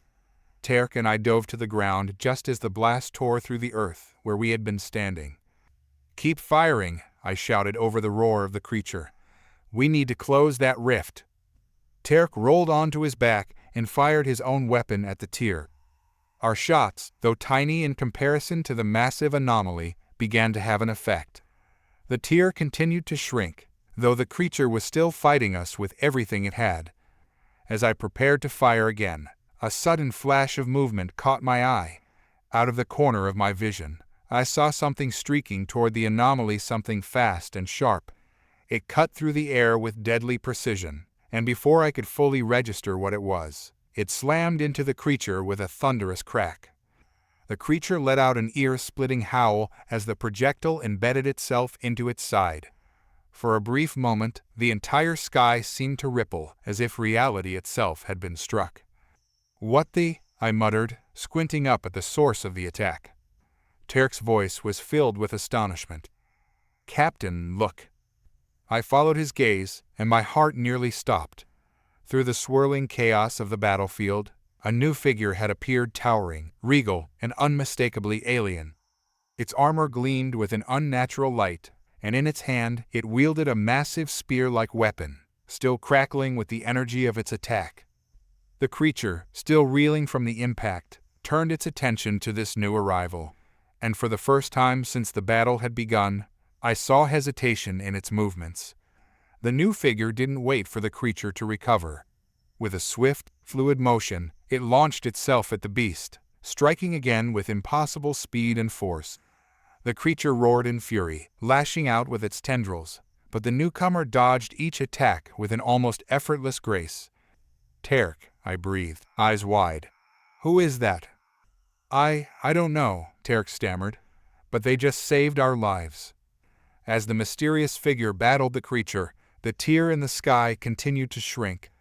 Whatever force this new warrior had brought to the fight, it was turning the tide. The creature, once so invincible, was now on the defensive, its movements growing sluggish as the rift that had birthed it closed in on itself. Let's not waste this opportunity, I said, pulling Tarek to his feet. We need to help finish this. Together, we joined the battle once more, firing shot after shot at the shrinking rift. Each blast sent a shockwave through the anomaly, weakening its hold on reality. The mysterious figure continued its relentless assault on the creature, driving it back with each strike. And then, with a final, deafening roar, the rift collapsed entirely. The creature, no longer sustained by the energy of the tear, let out one last, furious cry before disintegrating into nothingness. The battlefield fell silent. The mysterious figure stood still for a moment, watching the last remnants of the anomaly fade away. Then, slowly, it turned toward us. I raised my weapon cautiously, unsure of what to expect. But the figure didn't move to attack. Instead, it raised one hand in a gesture of peace. "Who are you?" I asked, my voice hoarse from the battle. The figure tilted its head slightly, as if considering the question. Then, in a voice that resonated deep within my mind, it replied, "I am an ally." The figure's words echoed in the silence, and though they were simple, they carried the weight of something far older and more powerful than we could comprehend. Its glowing eyes seemed to pierce through me, assessing, calculating, as though it was determining whether we were worthy of its trust. Terk was the first to speak, his voice quiet but firm. "An ally? Of what? Or who?" The alien warrior took a slow step toward us, its movements deliberate, graceful. "Of those who seek balance." It paused, surveying the devastated landscape around us. "And of those who protect life from forces beyond your understanding." I exchanged a glance with Terk. This creature, this being, was unlike anything we had encountered before. But it didn't feel threatening, not now. If anything, it seemed like it had saved us from certain doom. The warrior stopped a few paces away, its towering form still intimidating despite its peaceful posture. "Your world has attracted the attention of beings that defy natural law. You have fought well," it said, nodding toward the remnants of the battlefield. "But your understanding of the true danger is incomplete." I lowered my weapon slowly, trying to wrap my head around its words. "What are you saying? That there are more of those things out there?" The warrior didn't answer directly. Instead, it turned its gaze skyward, where the last traces of the rift had closed. "You are not alone in this galaxy," it said. "Other forces seek to conquer, to bend the fabric of reality to their will. But there are also those who stand against such chaos."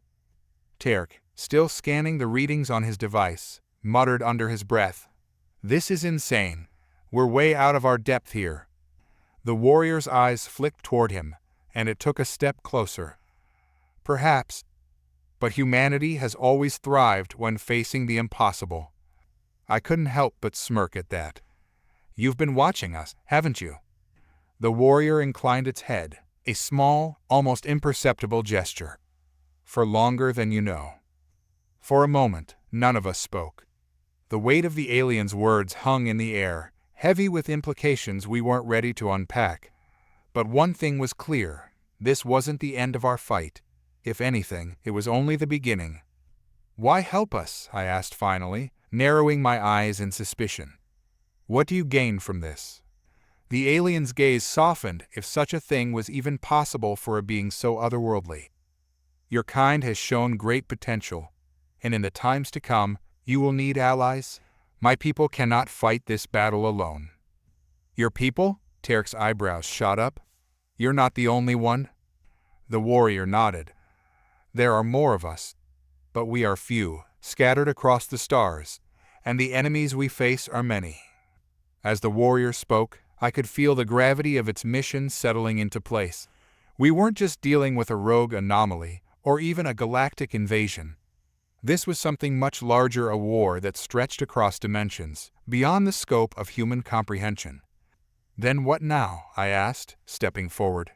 "If we're in this fight, what's our next move?" The warrior regarded me for a long moment, as if considering whether I was ready for the truth. Finally, it spoke, its voice tinged with something that felt almost like respect. "You will continue to prepare. Strengthen your defenses. Learn from what you have faced today, and when the time comes, we will call upon you again." I nodded, already feeling the weight of that responsibility settling onto my shoulders. We weren't just soldiers anymore. We were part of something much bigger, something that could determine the fate of not just Earth, but the entire galaxy. Before I could say anything else, the warrior lifted its hand. A bright light began to pulse from its palm, growing in intensity until it enveloped the entire battlefield. I raised my arm to shield my eyes from the blinding glow, and when it faded, the warrior was gone. For a moment, all was silent. Teark let out a long, slow breath, his face a mixture of awe and exhaustion. Did that really just happen? I nodded, my gaze fixed on the spot where the warrior had vanished. Yeah, I said quietly, it did. As the wind began to pick up, carrying the smell of ozone and scorched earth, I turned to look at the surviving soldiers, now regrouping at the extraction point. They were battered, bruised, but alive, and they had witnessed something today that would change the course of humanity's future forever. Let's get back to base, I said, motioning for Teark to follow. We've got a lot of work to do. Teark nodded, still processing everything that had happened. Do you think we'll see them again? He asked as we began the trek toward the extraction point. I didn't have an answer to that, but I knew one thing for certain: we weren't alone anymore, and whatever was coming next, we would be ready. As we walked, I couldn't help but glance up at the sky. Somewhere out there, beyond the stars, a war was brewing, a war that would test everything we knew about ourselves, our allies, and our enemies. But for the first time in a long while, I felt a strange sense of hope. Because humanity had faced the impossible before, and we would do it again.